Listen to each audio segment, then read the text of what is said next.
മിഷോൻ ചുഴലിക്കാറ്റ് തീരം തൊട്ടെങ്കിലും ചെന്നൈ നഗരം ദുരിതക്കയത്തിലാണ്. നഗരത്തിന്റെ താഴ്ന്ന പ്രദേശങ്ങൾ ഇപ്പോഴും വെള്ളക്കെട്ട് ഒഴിഞ്ഞിട്ടില്ല. അതേസമയം ആന്ധ്രാപ്രദേശിലേക്ക് പ്രവേശിച്ച മിഷോങ്ങിന്റെ വേഗത മണിക്കൂറിൽ 50 കിലോമീറ്ററായി കുറഞ്ഞിട്ടുണ്ട്. കൂടുതൽ വിവരങ്ങളുമായി നാഷണൽ ഡെസ്കിൽ നിന്നും ശരത് എം ചേർന്നുണ്ട്. ശരത്ത്, നിലവിൽ ഈ ചുഴലിക്കാറ്റിന്റെ ഒരു ആശങ്ക ഒഴിഞ്ഞെങ്കിൽ പോലും ചെന്നൈ നഗരം ഇപ്പോഴും വെള്ളക്കെട്ടിലാണ്. നിലവിൽ ജനജീവിതം എത്രത്തോളം ദുരിതമാണ് അവിടെ? വിഷ്ണു, നിലവിൽ മിഷോങ് ചുഴലിക്കാറ്റ് ആന്ധ്ര തീരം തൊട്ടൊരു സാഹചര്യമുണ്ട്. പക്ഷേ എങ്കിൽ കൂടിയും ചെന്നൈയിലെ നഗരത്തിലെ ജനങ്ങളുടെ ദുരിത അവസ്ഥ നിലവിൽ ഇപ്പോഴും തുടരുന്ന ഒരു സാഹചര്യമുണ്ട്. എന്നാൽ ആന്ധ്രാപ്രദേശിലേക്ക് എത്തിയ ചുഴലിക്കാറ്റിൻ്റെ വേഗത 100 കിലോമീറ്ററിൽ നിന്ന് 50 കിലോമീറ്ററായി കുറഞ്ഞെങ്കിലും നിലവിൽ ചെന്നൈയിലെ വെള്ളക്കെട്ട് അതിരൂക്ഷമായി തന്നെ തുടരുകയാണ്. നമുക്കറിയാം അവിടുത്തെ പല ഏരിയകൾ നമുക്ക് പറയുകയാണെങ്കിൽ വേളാശ്ശേരി, മണിപ്പാക്കം, മുടിച്ചൂട്, വെസ്റ്റ് താമ്പരം, പള്ളിക്കരണി തുടങ്ങിയ ജനനിബിഡമായ മേഖലകൾ നിലവിൽ വെള്ളത്തിനടിയിലാണ്. അതായത് കഴിഞ്ഞ 3 ദിവസങ്ങളായി ഈ മേഖലകളെല്ലാം വെള്ളത്തിനടിയിലാണ്. മാത്രമല്ല അവിടെ വൈദ്യുതി ഇല്ലാത്തത് വളരെയധികം അതായത് അവരുടെ നോർമൽ സാഹചര്യവുമായി അവർക്ക് ഒരുപാട് ബുദ്ധിമുട്ടുകൾ ഉണ്ടാക്കുന്ന ഒരു സാഹചര്യമുണ്ട്. അതായത് അവർക്ക് ആവശ്യ കാര്യങ്ങളായിട്ടുള്ള ഇൻ്റർനെറ്റ് അഥവാ മൊബൈൽ ഫോൺ അടക്കമുള്ള കാര്യങ്ങളിലേക്ക് ചാർജും മറ്റും ചെയ്യുന്നതിനുള്ള ബുദ്ധിമുട്ട് അവർക്ക് നിലവിൽ നേരിടുന്ന ഒരു സാഹചര്യമുണ്ട്.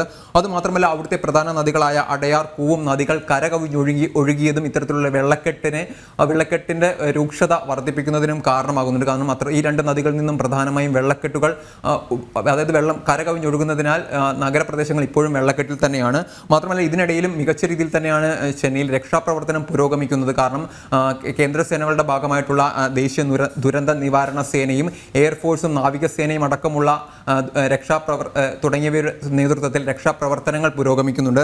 അതായത് അവിടെ ആവശ്യ സാമഗ്രികൾ ഹെലികോപ്റ്ററിൽ വ്യോമസേന വിതരണം ചെയ്യുന്ന ഒരു സാഹചര്യമുണ്ട്. അതായത് വെലാശ്ശേരിയിൽ വ്യോമസേനയുടെ നേതൃത്വത്തിൽ ഹെലികോപ്റ്ററിൽ ആവശ്യ സാമഗ്രികൾ ഏകദേശം 400 കിലോഗ്രാമിലധികമുള്ള ആവശ്യ സാമഗ്രികൾ ഹെലികോപ്റ്ററിന്റെ സഹായത്തോടെ വിതരണം ചെയ്യുന്ന ഒരു സാഹചര്യമുണ്ട്. മാത്രമല്ല നിലവിൽ അവിടുത്തെ രക്ഷാപ്രവർത്തനം മികച്ച രീതിയിൽ തന്നെയാണ് കേന്ദ്ര സേനകളുടെ ഭാഗത്തു നിന്നും പുരോഗമിക്കുന്നത്. അതുമാത്രമല്ല അവിടുത്തെ ട്രെയിനുകളുടെ ഗതാഗതം, അതായത് 24 മണിക്കൂറുകളെങ്കിലും ഇനി ട്രെയിൻ ഗതാഗതം പുനഃസ്ഥാപിക്കാൻ ഇനി സമയം ആവശ്യമായി വരുമെന്നുള്ള വാർത്തകളും പുറത്തു വരുന്നുണ്ട്. എന്തായാലും നിലവിൽ അവിടെ 20ഓളം ട്രെയിനുകൾ റദ്ദാക്കുന്ന ഒരു സാഹചര്യമുണ്ട്. അതിനാൽ തന്നെ ആളുകൾക്ക് നഗരത്തിന് പുറത്തേക്കോ നഗരത്തിനകത്തേക്കോ വരുന്നതിനുള്ള ബുദ്ധിമുട്ടും നിലവിൽ തുടരുന്ന ഒരു സാഹചര്യമാണ്. എന്തുതന്നെയാലും നഗരം പൂർണ്ണമായും വെള്ളക്കെട്ടിലാണ്. എന്തുതന്നെയാലും ഒരു 2-3 ദിവസത്തിനുള്ളിൽ അതായത് വെള്ളം ഒഴിഞ്ഞ് ആളുകൾക്ക് അവരുടെ സാധാരണ ജീവിതത്തിലേക്ക് എത്താൻ സാധിക്കുമെന്നാണ് കരുതുന്നത്. എന്തുതന്നെയാലും അവിടെ നിരവധിയായിട്ടുള്ള പ്രശ്നങ്ങൾ നിലവിൽ ഇപ്പോഴും തുടരുന്ന ഒരു സാഹചര്യമുണ്ട്.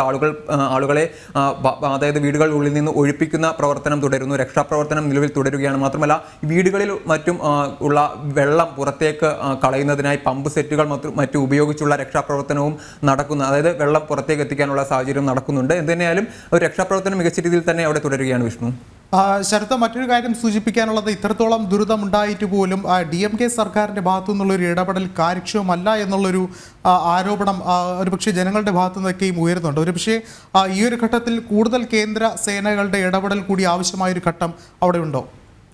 തീർച്ചയായും വിഷ്ണു, കാരണം അവിടുത്തെ പ്രതിപക്ഷ പാർട്ടിയായ AIADMKയുടെ MP രവീന്ദ്രനാഥ് പറഞ്ഞൊരു കാര്യമുണ്ട്. കാരണം അവർ സംസ്ഥാന സർക്കാരിൻ്റെ ഭാഗത്തു നിന്നുള്ള രക്ഷാപ്രവർത്തനങ്ങൾ അവർ ഒട്ടും തൃപ്തരല്ല. മാത്രമല്ല കേന്ദ്ര സേനയുടെ ഭാഗത്തു നിന്ന് കൂടുതൽ സഹായവും അവർ അഭ്യർത്ഥിച്ചൊരു സാഹചര്യമുണ്ട് നിലവിൽ. കാരണം നമുക്കറിയാം നാവികസേനയും വ്യോമസേനയും അടക്കം അവിടെ എത്തി നിലവിൽ മികച്ച രീതിയിൽ തന്നെയുള്ള രക്ഷാപ്രവർത്തനം തുടരുന്ന ഒരു സാഹചര്യമുണ്ട്. ഞാൻ നേരത്തെ സൂചിപ്പിച്ചിരുന്നത് പോലെ തന്നെ അതായത് ഹെലികോപ്റ്ററിലടക്കം അവശ്യ സാമഗ്രികൾ വേലാശ്ശേരി അടക്കമുള്ള പ്രദേശങ്ങളിൽ അവശ്യ സാമഗ്രികൾ വിതരണം ചെയ്യുന്ന ഒരു സാഹചര്യമുണ്ട്. അതിനാൽ തന്നെ കേന്ദ്ര സേനകൾ വളരെ മികച്ച രീതിയിൽ തന്നെയാണ് രക്ഷാപ്രവർത്തനത്തിന് ചുക്കാൻ പിടിക്കുന്നത്. പക്ഷേ സംസ്ഥാന സർക്കാരിൻ്റെ ഭാഗത്ത് നിന്ന്, അതായത് തമിഴ്നാട് സംസ്ഥാന സർക്കാരിൻ്റെ ഭാഗത്ത് നിന്ന് അത്തരത്തിലുള്ള വേണ്ട രീതിയിലുള്ള രക്ഷാപ്രവർത്തനം ഉണ്ടാകുന്ന ഒരു സാഹചര്യം ഉണ്ടാകുന്നില്ല. മാത്രമല്ല BJP നേതാവായ അണ്ണാമലയും വെലാശ്ശേരി പ്രദേശത്തെത്തി മികച്ച രീതിയിലുള്ള, അതായത് ആ പ്രദേശം സന്ദർശിക്കുകയും ആവശ്യമായ സാമഗ്രികൾ എത്തിച്ചു കൊടുക്കുകയും ചെയ്യുന്ന ഒരു സാഹചര്യം നമ്മൾ കണ്ടിട്ടുണ്ട്.